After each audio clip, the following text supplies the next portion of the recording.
Hello everyone. बेटा आज हम करेंगे कि अगर बैलेंस शीट में डिसोल्यूशन के चैप्टर में पार्टनर का लोन दिया हो तो उसकी हमने क्या ट्रीटमेंट करनी है। ठीक है, सपोज़ करते हैं कि हमें ये एक बैलेंस शीट दी हुई है। ठीक, और इस बैलेंस शीट में ये सपोज़ कर लो एसेट साइड है और ये आपकी लायबिलिटी साइड है। और इस तरफ एसेट साइड में जो लोन दिया हुआ है, सपोज़ करो पार्टनर है तो फर्म की एसेट मतलब फर्म ने पार्टनर को लोन दिया होगा तो लिख लो लोन टू बी। और यहाँ लायबिलिटी है तो लिख लो लोन फ्रॉम ए, उससे लिया हुआ है। ठीक है, तो सपोज़ कर लो कि ये आपका 1000 है, सपोज़ कर लो ये आपका 2000 है। अब आपने इसकी क्या ट्रीटमेंट करनी है। सबसे पहली बात तो ये याद रखो कि बैलेंस शीट में जो पार्टनर का लोन है वो रियलाइजेशन अकाउंट में तो जाएगा नहीं। ठीक, अब उसके बाद अब ये जो लोन टू बी है ये हमने क्या करना है, जो पार्टनर को दिया हुआ है हमने उसके कैपिटल अकाउंट में से रिकवर कर लेना है। तो आपने सपोज़ करो अपने सम में पार्टनर्स कैपिटल अकाउंट्स बनाए होंगे ए बी। ठीक है, तो आपने क्या करना है, ये बी के कैपिटल अकाउंट में से रिकवर कर लेना, मतलब उसके कैपिटल अकाउंट को डेबिट करके वहाँ से ये पैसा आपने उससे काट लेना। उससे कैश में मांगने की ज़रूरत नहीं है, उसके कैपिटल में से रिकवर करो। तो B's capital account debited to loan to B, कितने का 1000। ठीक है, इसकी एंट्री क्या बनी, B's capital account debited to loan to B. ठीक है, ये 1000 का लोन हमने वहाँ से रिकवर कर लिया। इस साइड पर दिया होगा तो इसकी ये एंट्री होगी। फिर है लायबिलिटी साइड पर। लायबिलिटी साइड पर अगर लोन है तो इसका ये मतलब है कि ये लोन ए से लिया हुआ है फर्म ने। तो आपने अपने बिजनेस में अपने सम में कैश या बैंक जो भी अकाउंट बनाया होगा तो आपने क्या करना है, ये जो लोन की पेमेंट है, ठीक है, ये आपने बैंक अकाउंट के थ्रू या कैश अकाउंट के थ्रू करनी है। क्योंकि इस लोन की पेमेंट बिजनेस की आउटसाइड लायबिलिटीज से पहले तो नहीं होगी, पहले तो आउटसाइड लायबिलिटीज की पेमेंट ही होगी। एसेट्स बेचकर पैसा आएगा और जो बाकी क्रेडिटर बिल पेबल और जो बाहर वालों के लोन वो पहले वापस होंगे। आउटसाइड लायबिलिटीज के तो बाद इसकी बारी आएगी, पर कैपिटल से पहले इसकी बारी आएगी। तो कैपिटल की बैलेंसिंग फिगर तो बैंक अकाउंट में सबसे एंड में ट्रांसफ़र होती है ना, उससे पहले आपने पार्टनर का लोन वापस कर देना है। तो क्या एंट्री होगी, लोन फ्रॉम ए जो लिया है तो उसकी एंट्री क्या बनी, loan from A to bank, और टू बैंक करके आपने ये 2000 का लोन उसका वापस कर देना है। तो लेजर पोस्टिंग क्या बनी, बाय लोन फ्रॉम ए 2000। इस तरह आपने ये वापस कर देना। इस तरह आपने ये पार्टनर के दो लोन्स की ट्रीटमेंट करनी है।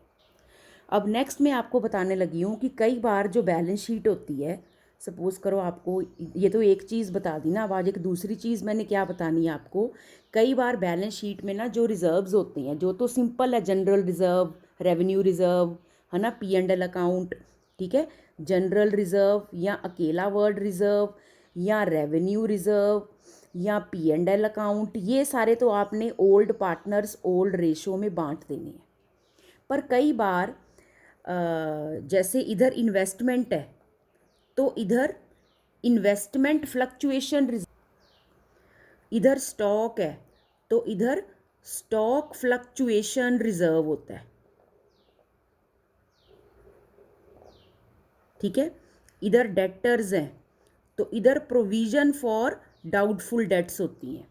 तो अगर बैलेंस शीट में किसी एसेट के अगेंस्ट कोई रिजर्व है, उसकी ट्रीटमेंट आपने क्या करनी है, रियलाइजेशन अकाउंट में जब आप बनाओगे रियलाइजेशन अकाउंट, तो जैसे आप सारी एसेट्स को, मैंने कहा ना इधर वाली सारी चीज़ें आप टू करके ख़त्म कर देते हो, तो टू इन्वेस्टमेंट, टू स्टॉक और टू डेटर तो आपने करना ही है। उनके कॉरेस्पॉन्डिंग जो रिजर्व्स हैं वो आपने रियलाइजेशन के इस तरफ ट्रांसफ़र कर देने, बाय इन्वेस्टमेंट फ्लक्चुएशन रिजर्व, है ना, बाय स्टॉक फ्लक्चुएशन रिजर्व, ठीक, by provision for doubtful debt, ठीक, वो इधर ट्रांसफ़र कर देनी है। बाकी भी आपने जो इधर लायबिलिटीज़ होंगी, by creditor, by bill payable, by loan, वो भी आपने इधर ट्रांसफ़र करनी है। अब मैंने आपको एक बात बताई थी कि जितनी भी लायबिलिटीज़ होती हैं वो लायबिलिटीज़ अगर सम में सपोज करो आपको 3 दी हुई हैं, पर सम में सिर्फ 2 लायबिलिटीज़ का बताया कि उनको पेमेंट की, तीसरी का बताया नहीं, तो भी आपने उसको बुक वैल्यू पर पेमेंट करनी है। पर ये लायबिलिटीज़ नहीं है, इनको बस आपने इधर ट्रांसफ़र कर दिया, दैट्स ऑल। उसके बाद आपने इन रिजर्व्स का, जो एसेट के कॉरेस्पॉन्डिंग वाले रिजर्व्स हैं, उनका आपने कुछ नहीं करना। फिर आपको सम में एसेट कितने की बिकी वो बताई होगी, उसको बाय कैश में यहाँ लिख लेना जितने की भी बताई होगी। अगर कोई बच्चा ये सोच रहा है कि मैडम हर एसेट सपोज 10,000 की है बिकी 12 की, या कोई 10,000 की है बिकी 8 की, तो उसका प्रॉफिट लॉस नहीं क्या रिकॉर्ड करते? तो कोई लायबिलिटी 8,000 की, उसको 10 पे किया, या 8,000 वाली को 6,000 पे किया, तो बेटा वो अलग अलग प्रॉफिट लॉस रिकॉर्ड नहीं करते। आपने इधर एसेट लिखी, इधर उसका बाय कैश लिख दिया, इधर लायबिलिटी लिखी, इधर उसका टू कैश लिख दिया, तो उसका जो भी डिफरेंस बनता है प्रॉफिट लॉस, जब आपने सारी एंट्रीज इकट्ठी पोस्ट कर दी, तो एंड में जाकर जो प्रॉफिट लॉस है वो सबका मिक्स होके इकट्ठा ही निकल आता है, to profit transfer to capital account या by loss transfer to capital account. एक एक एसेट लायबिलिटी का अलग अलग निकालने की यहाँ पे ज़रूरत नहीं है, ठीक है, क्योंकि वो सारी हमने इसी में ट्रांसफ़र कर दी है। जैसे आप +1 में ट्रेडिंग अकाउंट बनाते थे, तो +1 के ट्रेडिंग अकाउंट में यहाँ डेबिट साइड पर गुड्स परचेज होते थे, क्रेडिट साइड पर इधर बाय सेल होती थी, है ना। आप पे डिफरेंस ग्रॉस प्रॉफिट या ग्रॉस लॉस आ जाता था।